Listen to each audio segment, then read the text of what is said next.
To install the TRADUX, make sure that the gasket is on the inside of the water feature. Insert it through the hole that you've cut, and then install the retaining ring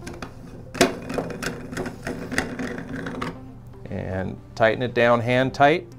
You can attach directly to these threads, or you can use the hose tail adapters on both sides. The hose tail adapter has guides on it, which shows you where to cut. To transition a power cable in and out of your pond or water feature, utilize the cord chase right here. You have to take apart the cord seal, open it up, and what you're going to do is you're going to split this open and wrap it around the cable, and then reinstall the outer bracket. Once you get the cable inserted in here, you place the TRADUX into there.